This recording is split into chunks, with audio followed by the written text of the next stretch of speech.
Hello friends. आज के इस वीडियो में हम छोटा सा एक टॉपिक लेने वाले हैं। ये टॉपिक है छोटा पर है इम्पोर्टेंट। हम जब छोटे थे तब हमारे स्कूल में वेट और मास और इन सारे जो टर्म्स है वो आया करते थे। ओके, तो यही ये दो जो टर्म्स है वेट और मास, इन दोनों के बीच का क्या डिफरेंस है वो आज हम देखने वाले हैं। ठीक है। हम जब छोटे थे तब से ही हम ये इक्वेशन पढ़ते आ रहे हैं कि W = mg। ओके, तो वहाँ पे W है वो क्या है, वेट है, और G क्या है, ग्रेविटेशनल एक्सेलरेशन है, और M क्या है, M है मास। ठीक है।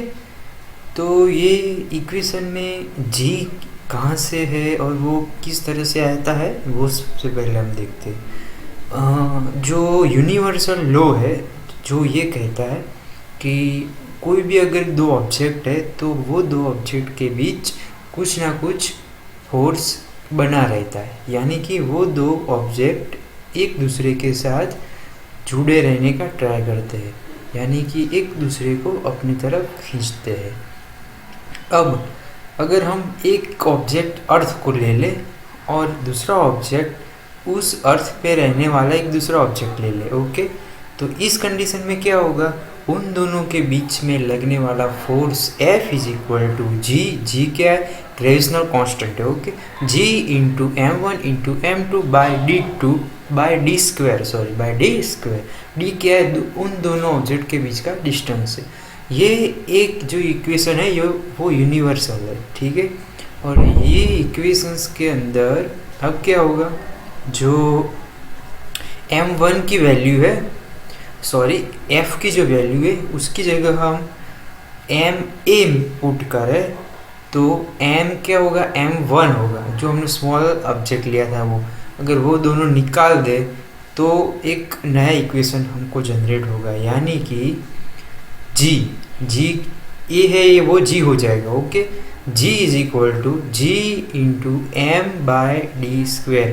यहाँ पे m क्या है, m वो अर्थ का वे मास है। ओके, मास क्या है वो भी हम पीछे देखते हैं। यहाँ पे ये इक्वेशन मिला, G =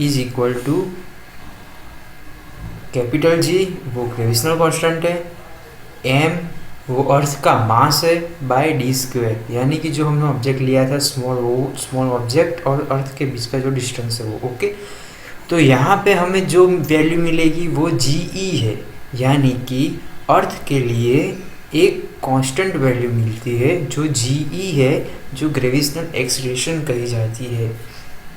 और अर्थ पे सारे अर्थ की बात करें तब ये वैल्यू सेम रहेगी।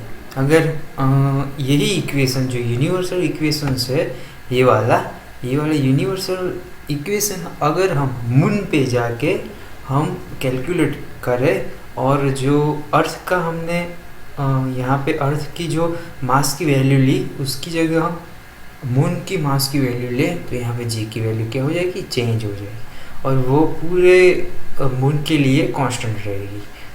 और इसका यूज़ हम कहाँ पे करने वाला है, वेट मेजर करने में। ठीक है।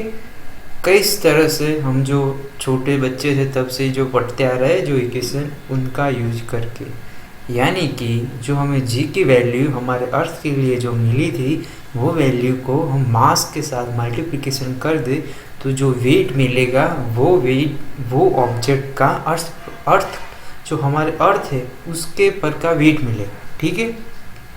अगर यही मास है, वही मास को अगर हम मून पे ले चलते हैं और वहाँ मून पे ले जाने के बाद अगर हम जो GE की जी वैल्यू है उसकी जगह हम जो मून पे जो हमें GE की GM की जो वैल्यू मिली, जी कांस्टेंट ग्रेविटेशनल एक्सेलरेशन की जो वैल्यू मिली, अगर वो पुट करें तो वहाँ पे जो हमें वेट मिलेगा वो क्या होगा, वो डिफरेंट होगा। ठीक है। मास तो कांस्टेंट ही रहेगा, हर जगह पे कांस्टेंट रहेगा। क्यों पीछे देखते हैं। ठीक है। यहाँ पे हमें जो वेट मिलता है वो वेट मून पर होने वाला वेट है, यानी कि एक ही ऑब्जेक्ट का वेट मून पे डिफरेंट होगा और अर्थ पे डिफरेंट होगा, पर मास दोनों जगह पे सेम ही रहेगा। क्यों, चलो देखते हैं। मास क्या है? मास एक स्केलर क्वांटिटी है जिसको साइंटिस्ट ने एक यूनिट के फॉर्म में लिया है, यानी कि एक स्केल बना दिया है।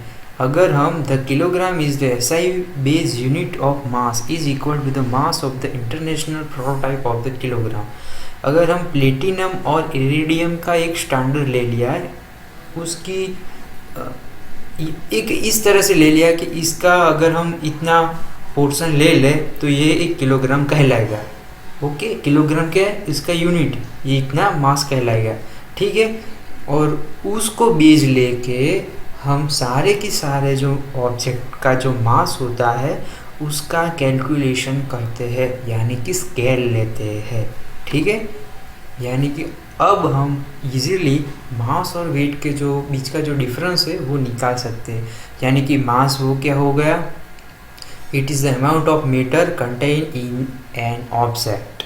ओके, वो हर जगह सेम रहेगा, यानी कि पृथ्वी पर भी, अर्थ मून पे भी, सन पे भी, हर जगह पे। ओके, और वेट क्या हो गया? वेट वो मास के साथ लगने वाला जो ग्रेविटेशनल एक्सेलरेशन है उसके ऊपर डिपेंड करेगा, ठीक है। तो मास क्या हो गया? स्केलर क्वांटिटी हो गया, और वेट क्या हो गया? वेक्टर क्वांटिटी हो गया। और मास का वेट क्या होगा? किलोग्राम होगा, और वेट का यूनिट क्या होगा? वो न्यूटन होगा। यानी कि जो फोर्स का जो यूनिट लगेगा वही वेट का यूनिट लगेगा। Weight one type of force ही है, पर वो फोर्स ग्रेविटेशनल एक्सेलरेशन की वजह से मास पे लगने वाला जो जो फोर्स होता है वही फोर्स है, ठीक है। सिंपल सा दोनों के बीच का डिफरेंस है। ओके, मेरे चैनल को सब्सक्राइब करिएगा और नए नए मैं वीडियो डालते रहूँगा मेरे चैनल को। अगर कोई क्वेश्चन है तो मेरे जो कमेंट बॉक्स है वीडियो के, इस पे आप लिख सकते हैं। Thank you. हाय फ्रेंड्स, अगर आप इंजीनियरिंग के नए नए वीडियो देखना चाहते हैं तो मेरे चैनल को सब्सक्राइब करना मत भूलें।